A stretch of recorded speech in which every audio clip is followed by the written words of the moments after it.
continue. Ito na yung part 2 ng tour natin. Ito yung Old Town, pero mga residential area, kaya boring. Yung mga bahay dyan, karamihan dyan, yung mga inano na lang nila, pinagawa, pero mga old yan. Very old na.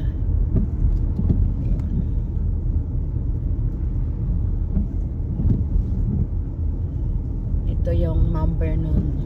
Lumipat kami dito galing ng Oak Harbor 1997. Buti na lang umalis na kami sa Oak Harbor kasi masyadong maraming tao na doon. Island yun, maganda siya kaya maraming nakatira, pero yung mga puno pinuputo nila. Sabi ko sa kanila, pag naubusan sila ng puno, yung ano nila, yung tawag dito, island nila lulubog kasi wala ng puno. Okay, ito yung downtown, part ng downtown. Pagka Christmas, ang dami nilang mga ilaw dyan, nakakatuwa. Ayan. Yung mga bahay na yan, yung old theater yan. Ewan ko nakikita ninyo. Hindi naman pwedeng mahawak ng camera kasi nagdadrive ako. Ito, pagkagabi, type ko to rito kasi maraming magagandang mga ilaw. Ayan, try kong i-adjust. Lumang-luma na to. Siguro mga early 1800 or 1700. Siyempre hindi naman ako good sa history, pero pag na-browse ko yan na talagang old town to. Yan.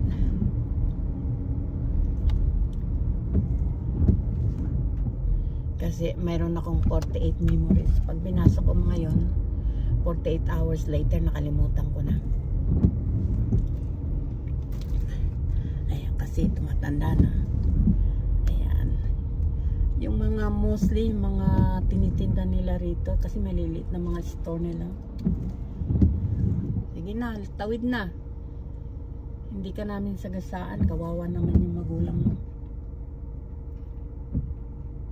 Okidoki. Mga old ano na yan, mga old store. Yung kabila lang ang nakikita nyo kasi dito lang sa kabila nag-driving. Kaya kabila lang, pero parpero lang sila. Ito ano to, tindahan to ng mga yung mayayaman, mga hippie. Puro mga organic ang mga tinitinda nila dyan. Ang mga organic dito, by the way, mahal. Hindi kagaya dyan sa atin. Pag gusto mong organic, magpipitas ka lang sa bakuran. Tsaka lahat ng paninda dyan sa palengke puro organic kasi ano yata yan, walang mga pesticide. Pati mga isda, mga organic siguro yan. Kasi diretso lang galing ng dagat, binibinta ng fresh. Dito yung mga isda rito, frozen. Meron din naman sa Seattle. Pero grabe traffic doon, hindi ko tayo pumunta doon. Bumper to bumper. Hindi mahilig sa traffic. Gusto ko yung, ito para sa akin traffic na to. Ang hindi traffic sa akin yung mga ako lang nagda-drive sa daan. Tsaka yung sumusunod sa akin, kailangan siya sumusunod, hindi ako. Okay. Pupunta ng organic store yan. Pupunta rin ako dyan paminsan-minsan kasi yung kamuti nila mura. Ako makain ako ng kamuti araw-araw kasi maganda yun. Tsaka hindi nagtataas, nag-i-spike yung blood sugar mo sa kamuti. Healthy pati. Ay, ang kinakain ko yung araw-araw. At saka yung ano, yung saging, yung saba. Minsan ano ko yan, dinner ko o kaya kamuti, dinner ko. Healthy mga yun. Ayan yan, yung ano yan, municipal nila yan. Pero yung doon na sa harapan, modern na yan, kagagawa lang, library yan. Ikot tayo uli, galing tayo dito, pero ikot tayo para makita nyo naman yung kabila. pag yun ng may festival dito, mayroon silang live band doon, tsaka mayroon silang mga dancy sa labas. Yun. Kaya nga lang ayaw ko pupunta kasi kailangan mong maglakad kasi hindi allowed din sasakyan. And then pag mag-drive ka dito ka dadaan, traffic. Like I said, 15 minutes maabot ng 1 hour para lang doon. So it's not worth it. At, tamad ako maglakad. Ang tagal naman ng ilaw.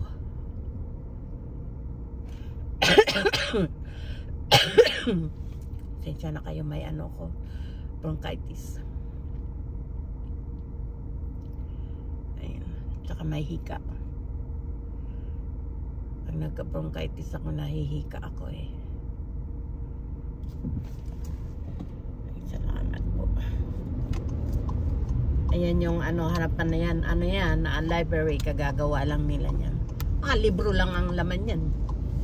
At saka yung computer. Eh, lahat naman ng tao dito may computer.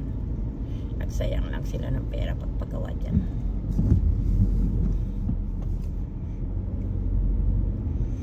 Akit tayo doon sa taas.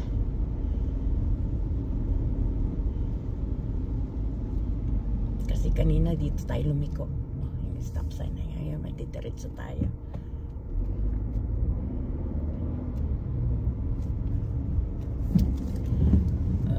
Ito rito. Yun yung ano yan, ilog.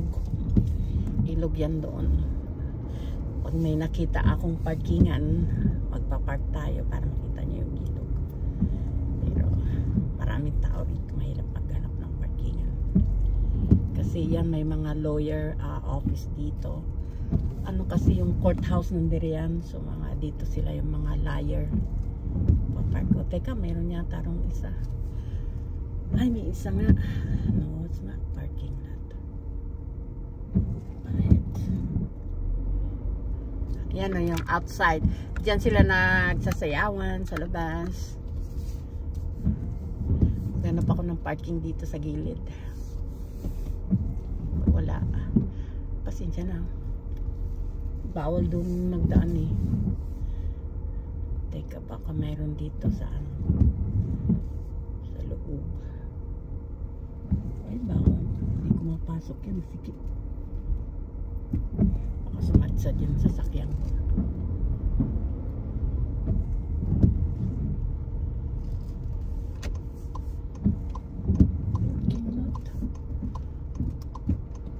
Ay, ay, ay. Hindi ko nakita yun na. Ang bilis, hindi dapat siya nag-ano. Nag-tawag dito. Arangkada dito. Ay, ito. Pwede pumasok dito.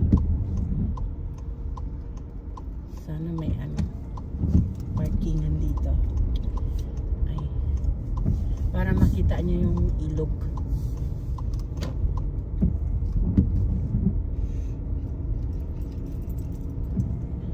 Tao kasi mga tamad maglakad, kaya dito sila nagpa-park sa malapit lang para hindi na sila ayan, may parking. Park tayo, sandali lalabas tayo para makita nyo. Ito yung tinatawag nilang boardwalk. Boardwalk. Okay, lalabas tayo. Lang kayo, sandali lang. Hindi ko papatayin kasi mapopoto na naman yung aking ano, magsisimula na naman ako sa simula. Tapos tayo. Magpapandong ako kasi mababasa yung bumbunan ko. Lalo ako magkasakit.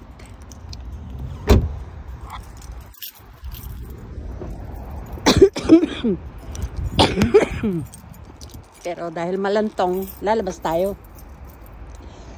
O, dito tayo magsimula. Well, actually, hindi ito ay yung simula. Kasi nandoon yung mga table na kainan ng mga tao. At doon din yung banda nila. Tumutugtog. Kaya lang, ayaw ko na maglakad doon. Malayo.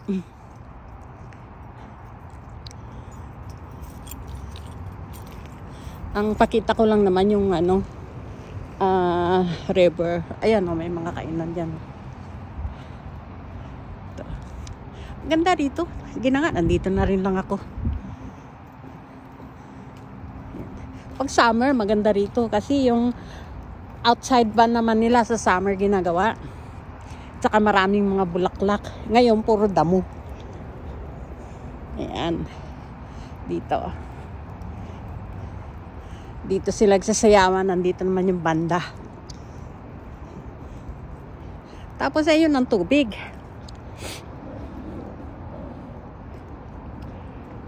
Ayan yung ano yan nakarugtong yan. Galing ng tubig na yan. Galing ng bundok. Of course, alam naman natin yun. Pero malapit sa dagat. Kaya pag tumataas yung dagat, tumataas din yung tubig. Pagka bumabaha dito, alam mo yung ayun o, yung naka-stock na yon. Hanggang doon ang tubig yan. Yung stick na yun. Kaya delikado. Kaya dati yung tawid dagat na yun ay tawid ilog, puro baha yun. Pinagtatanggal yan kasi lagi sila lumulubog. Pati ito rito, lumulubog ito. Pagkabaha. Hanggang dito ang tubig niyan. Ayan. Nakakatakot dito pagbaha. Yan tulay na yan. Halos lumubog sa tubig yan. Minsan nga yan hindi ako nakadaan kasi natakot ako. Di pa man din ako marunong lumangoy. Sabi ko baka mamaya mo ano rin yung tulay. Ay di pati ako naanod. Yan. Ano, boardwalk ito. Dito pagka summer maganda rito mag-hang out. Puro bulaklak. Tapos yung mga kahoy na yan, mga namumulaklak yan. Maraming tao dito palagi. Hindi na tayo anong lalayo pa. Kasi maginaw. At saka wala ka naman na makikita. Walang tao, mga takutin sa ginaw. Gaya ko. Ayan. Lumang-luma na yung bridge na yan. Kaya nakakatakot yan.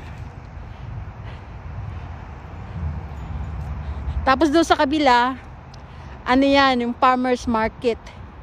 Yung mga taong, kasi ano to rito farms. Pag nagbibinta sila, summer din yun, ng mga, ano nila, mga hinarvest doon. Sila nag-iipon-ipon sa kabila. Yun lang. Balik na tayo sa sasakyan. Kasi maginaw. Kasi naisip ko, nandito na rin lang ako. Tour ko na kayo. First time ko kaya itong mag-tour.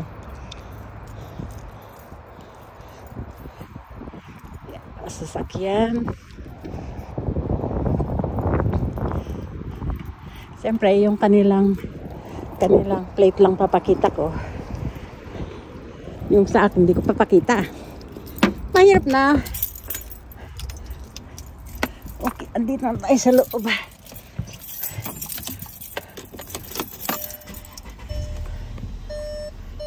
Marami kasing mga ano ngayon, yung mga salbahing mga tao, hindi kayo yung mga taga rito. Alam mo naman ang YouTube, hindi mo alam kung sino nanonood. Alam mo naman may nanonood sa channel ko. Charot.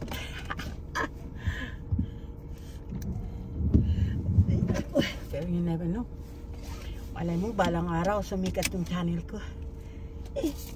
Hindi sa panaginip ha, sana totoo. Ay nako. Okay. Diretso na tayo sa destinasyon. Malapit na tayo Ay nako, napagod ako dun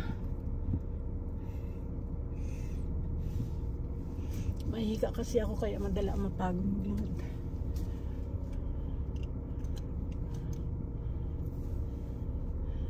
Okidoki.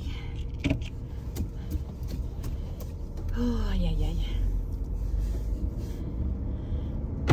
Diretso na tayo doon.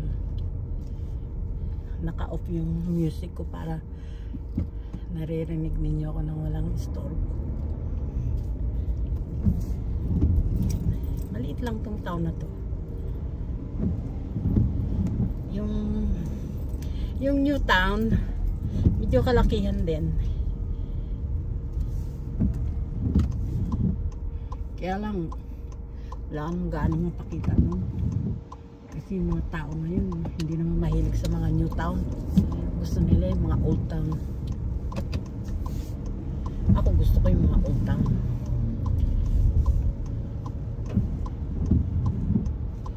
Aray ako, sakit na ulo ko. Hirap talaga yung ano, may sakit.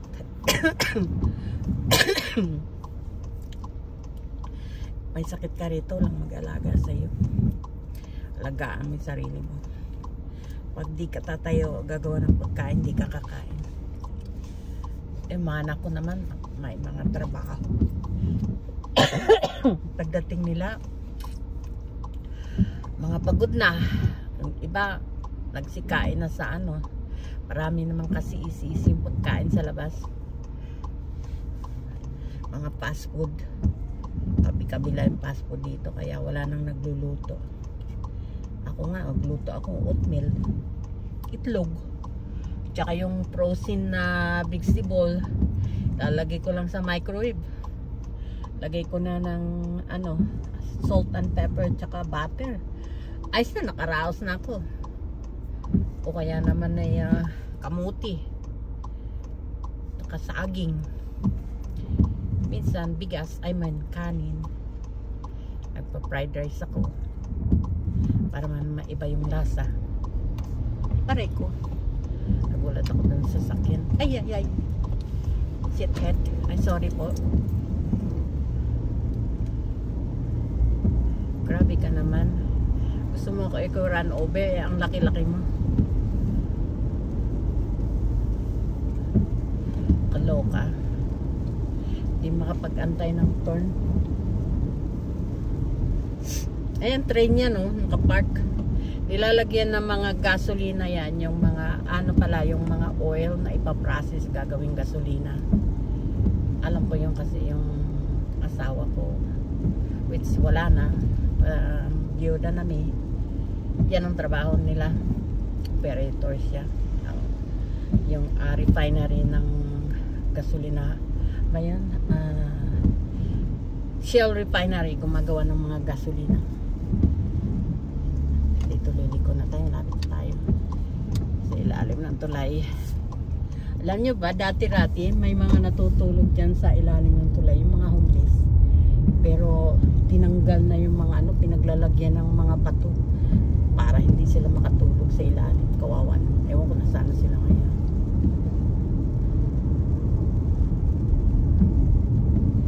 Pero sa Seattle ang daming homeless. Dito wala silang matulugan. At saka pinabawal yung homeless dito. Kaya okay yung mayor dito. Sa Seattle walang pakialam. Pinagtatanggol pa nila yung mga homeless. Meron kami dito pa minsan-minsan, pakunti-kunti. Minsan kaya nakakatakot kasi bibili ka ng gasolina. Nandoon sila, nangihingi ng pera sa'yo. Tsaka kaya sigarilyo. Mabuti. Kung ang mga homeless pa man din dito, mga ano, may mga kutsilyo, nakakatakot kaya. Tsaka hindi mo alam kung talagang homeless sila. Malay mo, mga hold-upper. Kung mahalo lang sa mga homeless. Kaya nakakatakot. Ito ang neighborhood ng mga anak ko.